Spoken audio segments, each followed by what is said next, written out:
ہماری کئی کتابوں میں پیران پیر رحمۃ اللہ علیہ شیخ عبد القادر جیلانی رحمۃ اللہ علیہ کو غوث العظم لکھا ہوا ہے۔ ہمارے حضرت تھانوی رحمۃ اللہ علیہ لکھتے ہی انہیں غوث العظم تھے۔ حضرت نانوتوی رحمۃ اللہ علیہ لکھتے انہیں غوث الثقلین، جنات اور انس کے غوث۔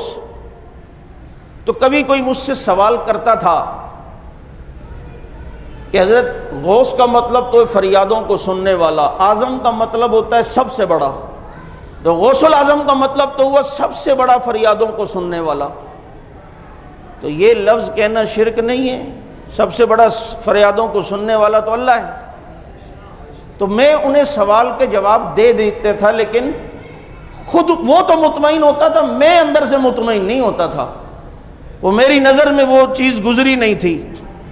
تو ایک دن یہاں اسٹیل ٹاؤن کے علاقے میں کوئی جلسہ تھا، وہاں کوئی حضرت آئے ہوئے ہوں گے، اور پھر وہ اپنی تقریر میں کہیں کہہ رہے تھے کہ غوث العظم کوئی نہیں صرف اللہ، اور فلاں کوئی نہیں صرف اللہ۔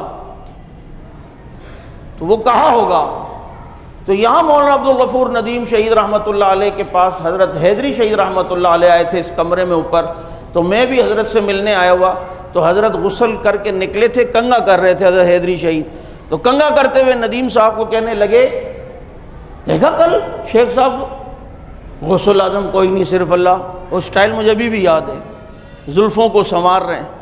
کہتے ہیں میں تو ادھر ہی جواب دینے والا تھا اسٹیج پہ، کیونکہ حضرت کی عادت تھی اگر اسٹیج پہ کوئی غلطی کرتا تو اس کی اصلاح کر دیتے، یا کبھی اپنی تقریر کے دوران ہی اس کو جو ہے وہ بیان کر دیا کرتے تھے تاکہ لوگوں کو صحیح مفہوم پتہ چلے بھائی۔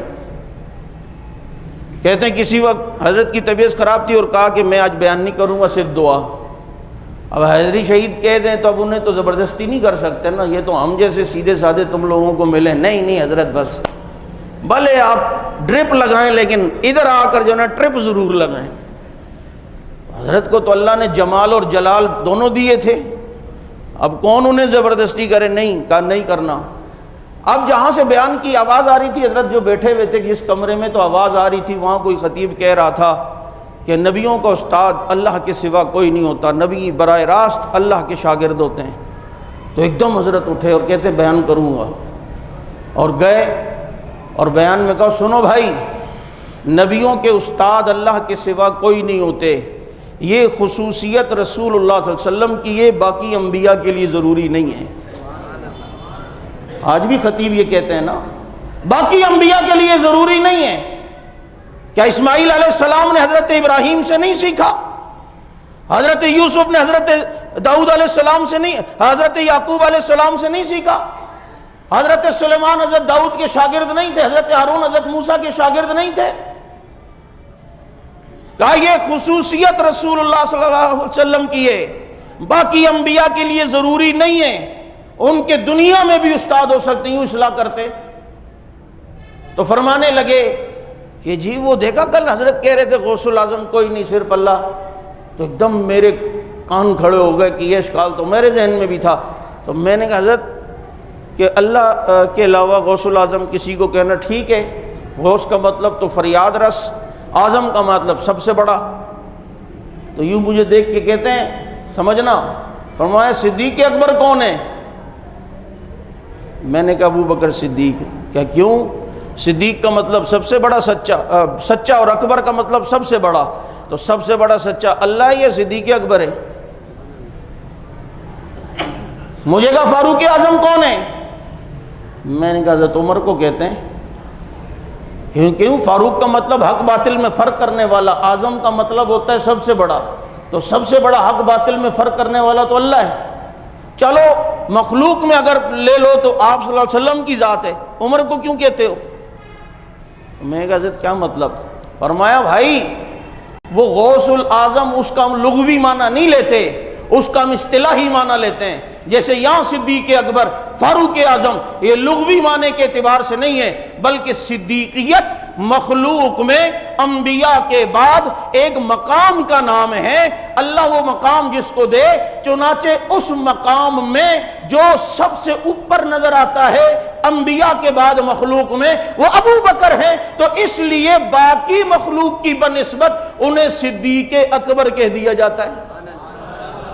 گویا فاروقیت یہ بھی تصوف میں ایک مقام کا نام ہے. حق باطل میں فرق کرنا یہ اب قیامت تک فاروق آئیں گے, قیامت تک صدیق آئیں گے, لیکن جو صدیق اکبر ہوگا وہ ابو بکر صدیق ہے یہ امتیوں میں, اور امتیوں میں مقامی فاروقیت بھی ہوگا.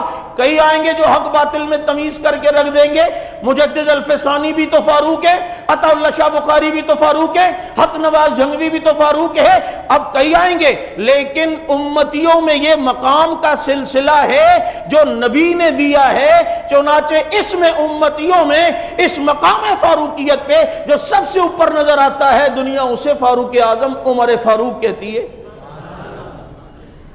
کہتے ہیں یہ ایک اصطلاحی معنی ہے. تو کہتے ہیں غوث بھی تصوف میں ایک اصطلاح کا نام ہے. جیسے مقام ہوتا ہے تصوف میں قطب, یہ ابدال ہے, یہ مجذوب ہے, ایسے ہی ایک مقام ہے اللہ کے قرب کا, اسے غوثیت کہتے ہیں. قیامت تک کئی غوثوں نے آنا ہے, لیکن اس سیٹ پر جو سب سے بڑا بیٹھا ہے وہ شیخ عبد القادر جیلانی بیٹھے ہیں, اس لیے انہیں غوث الاعظم کہا جاتا ہے. اسے لغوی معنی کے اعتبار سے نہ دیکھنا, اصطلاحی معنی کے اعتبار سے دیکھنا. چھت کے بھی اوپر سے گئی ہوگی, سمجھ آ گئی بات یا نہیں؟ تو اس لیے اپنے اکابرین کی کتابیں سمجھ کے پڑھو. حضرت تھانوی رحمۃ اللہ علیہ کی, اسی لیے میں نے آپ کو کہا تکشف کا مطالعہ ضرور کرو, اس میں یہ تصوف کی اصطلاحات کے صحیح معنی موجود ہیں.